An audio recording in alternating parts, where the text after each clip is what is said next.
আসসালামু আলাইকুম প্রিয় দর্শক, সবাই কেমন আছেন? চলে আসলাম গুরুত্বপূর্ণ আবহাওয়ার আপডেট নিয়ে। আগামীকাল রবিবার 2 ফেব্রুয়ারি নাগাদ আবারও বাংলার দক্ষিণের বেশ কিছু এলাকায় আকাশ প্রচণ্ড মেঘাচ্ছন্ন থাকতে পারে, সঙ্গে ঝড় বৃষ্টিপাত হবে কিনা কি জানাচ্ছে আবহাওয়ার ইউরোপিয়ান মডেল তা জানাবো। পাশাপাশি পরবর্তী 7 দিনের মধ্যে রাজধানী ঢাকা বিভাগ থেকে শুরু করে দেশের উত্তরাঞ্চল এবং দেশের দক্ষিণাঞ্চল, পশ্চিমবঙ্গ সহ উত্তরবঙ্গ, আসাম, ত্রিপুরা এবং বাংলাদেশের 64 জেলার মধ্যে কোন কোন জেলাগুলোর উপর ভারী বৃষ্টিপাতের সম্ভাবনা রয়েছে, এছাড়া আগামী 24 ঘন্টার মধ্যে কোন কোন জেলাগুলোর উপর ভারী বৃষ্টিপাতের সম্ভাবনা রয়েছে তার সম্পূর্ণ জানিয়ে দেব বিস্তারিত ভিডিওটির মাধ্যমে।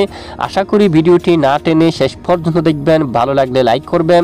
সবার আগে গুরুত্বপূর্ণ আবহাওয়ার লেটেস্ট আপডেট পেতে অবশ্যই আমাদের চ্যানেলটি সাবস্ক্রাইব করে পাশের বেল বাটনে ক্লিক করে রাখবেন। আর ভিডিওটি কোন জেলা থেকে লাইভ দেখছেন আর আপনার গ্রামের আবহাওয়ার পরিস্থিতি কেমন অবশ্যই কমেন্ট করে জানিয়ে দিন। এই মুহূর্তে আমরা সরাসরি লাইভ স্যাটেলাইট ইমেজে দেখতে পাচ্ছি দেশের দক্ষিণের বিভিন্ন এলাকায় সামান্য মেঘের আনাগোনা শুরু হয়েছে। বিশেষ করে খুলনার দিকে, বরিশাল এবং মতিরহাটে যে আশেপাশে অঞ্চলে সামান্য মেঘের আনাগোনা দেখা যাচ্ছে। দেখুন, চট্টগ্রাম বিভাগে ধোঁয়াশা রয়েছে কিছুটা এবং ঢাকায় আংশিক ধোঁয়াশা মেঘ রয়েছে এবং উত্তরে ময়মনসিংহ, সিলেট সহ দেশের বেশ কিছু এলাকায় আকাশ একেবারে পরিষ্কার নেই, মূলত কিছুটা ধোঁয়াশাময় আকাশ কিন্তু রয়েছে। এখানে খুলনা, বরিশাল, পিরোজপুর এদিকে দেখুন মঠবাড়িয়া সহ আশেপাশে অঞ্চলে সামান্য আকারে মেঘের আনাগোনাও কিন্তু দেখা যাচ্ছে। তবে এদিকে দেখুন এখানে বৃষ্টিপাত হওয়ার তেমন সম্ভাবনা নেই। এছাড়া ঢাকা বিভাগের উত্তরে সামান্য মেঘের আনাগোনা থাকতে পারে, পশ্চিমবঙ্গের উপরও সামান্য আকারে ধোঁয়াশাময় মেঘ থাকতে পারে। খড়গপুর দিকে রাতে কোলাঘাট, আরামবাগ, বর্ধমান, বাঁকুড়া, দুর্গাপুর, শিউরি, কাতুয়া, শান্তিপুর, চন্দননগর, কলকাতা সহ শান্তিপুর, হালদিবাড়ি সকল এলাকায় আকাশ কিছুটা মেঘাচ্ছন্ন থাকতে পারে। তবে আকাশ মেঘাচ্ছন্ন থাকলেও বৃষ্টিপাত হওয়ার মতো তেমন সম্ভাবনা নেই। আগামীকাল রবিবার দেখুন 2 ফেব্রুয়ারি নাগাদ দেখা যাচ্ছে দেখুন বেশ কিছু এলাকায় আকাশ আবারও মেঘলা হতে পারে। এদিকে কলকাতা সহ এবং খর্দা অঞ্চল, চন্দননগর, হাবড়ার দিকে আকাশ মেঘলা, পান্ডুয়ার দিকে আকাশ মেঘলা হতে পারে। আরামবাগের দিকে কোলাঘাট, উলুবেড়িয়া অঞ্চল, তামলুক অঞ্চল, জিয়ানগর, মাজিলপুর, গোচাবা সকল জেলায় কিন্তু এখানে আকাশ মেঘাচ্ছন্ন থাকতে পারে। পাশাপাশি বেলা বাড়ার সঙ্গে সঙ্গে মেঘ কেটে গিয়ে আকাশ কিছুটা পরিষ্কার হতে পারে। তবে দুপুরের আগ পর্যন্ত বেশ কিছু এলাকায় আকাশ মেঘলা থাকারই সম্ভাবনা। মঠবাড়িয়ার দিকে রয়েছে, খুলনা এদিকে পিরোজপুর, কলাপাড়া অঞ্চলে, আর এদিকে মির্জাগঞ্জ অঞ্চল, কাউখালী, বরিশাল, গুরুনাদি অঞ্চলে, এছাড়া মাদারীপুর থেকে শুরু করে শিবচর অঞ্চল, মকসুদপুর এবং মুন্সিগঞ্জ, ঢাকা, হোমনার দিকে, নরসিংদী এবং এদিকে দেখুন বেড়ামরা এই এলাকার দিকে, কুমিল্লা, সেনবাগ, মতিরহাট, লালমোহন এবং এই যে উপকূলীয় সকল এলাকায় আকাশ কিছুটা মেঘলা হতে পারে।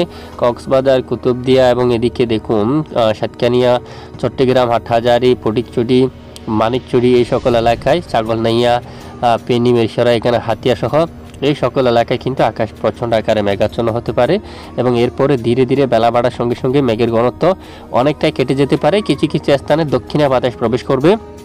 এছাড়া এখানে খুলনা থেকে শুরু করে ঢাকা সকল এলাকায় উত্তরের বাতাস প্রবেশ করবে, যে উত্তর পশ্চিম দিক থেকে বাতাস বইবে। গতকাল সমুদ্র অঞ্চল থেকে প্রচণ্ড আকারে জলীয় বাষ্প বাতাস কিন্তু দেশের উপর প্রবেশ করেছিল, যা আগামীকাল থেকে ধীরে ধীরে কমে আসতে পারে এবং সোমবার 3 তারিখ নাগাদও কিছুটা মেঘের আনাগোনা শুরু হতে পারে একেবারে দক্ষিণের উপকূলীয় অঞ্চলে। এছাড়া বাকি এলাকায় একেবারে আকাশ পরিষ্কার থাকতে পারে, আংশিক মেঘলা আকাশ নিয়ে পরিষ্কার থাকতে পারে। এছাড়া দিনের বেলায় এখানে কিছু কিছু এলাকায় ব্যবসা গুমট গরমে কিন্তু অব্যাহত থাকতে পারে, বিশেষ করে খুলনা, বরিশাল এদিকে কিছুটা ব্যবসা গরম থাকতে পারে। আর সর্বোচ্চ তাপমাত্রা খুলনায় 30 ডিগ্রি সেলসিয়াসে থাকতে পারে। দেখুন সাতক্ষীরার উপর 29 ডিগ্রিতে, শিবনগরের দিকে 29 ডিগ্রিতে, যশোর উপর 29 ডিগ্রি তাপমাত্রা থাকবে সর্বনিম্ন, লোহাগাড়ায় 29 এবং মাদারীপুরে থাকতে পারে প্রায় 28 ডিগ্রি সেলসিয়াস। বরিশালের দিকে 28 ডিগ্রি তাপমাত্রা থাকবে, লালমোহন এদিকে 28। এছাড়া এখানে মতিরহাটের দিকে 25 এবং এখানে ফরিদগঞ্জ 29 এবং সেনবাগ 28, ফটিকছড়ি 28, চট্টগ্রাম বিভাগের দিকেও বেশিরভাগ স্থানে 28 ডিগ্রি সেলসিয়াসে তাপমাত্রা থাকবে। কুমিল্লাতে 28 এবং ঢাকায় থাকতে পারে প্রায় সর্বোচ্চ 30 ডিগ্রি সেলসিয়াসে তাপমাত্রা থাকবে এবং এদিকে ময়মনসিংহ 27 এবং এদিকে রংপুরে 25 এবং এদিকে সিলেটের উপর সর্বোচ্চ 26 ডিগ্রি সেলসিয়াস পর্যন্ত সর্বোচ্চ তাপমাত্রা থাকার সম্ভাবনা রয়েছে। পাশাপাশি পরবর্তী 7 দিনের মধ্যে আমরা একটু বৃষ্টির পরিমাণ মরে যাই।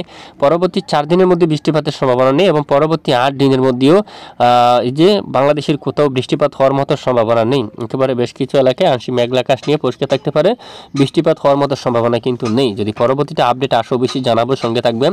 এ হচ্ছে আজকের গুরুত্বপূর্ণ আবহাওয়ার আপডেট। এতক্ষণ আমাদের সঙ্গে থাকার জন্য অসংখ্য ধন্যবাদ।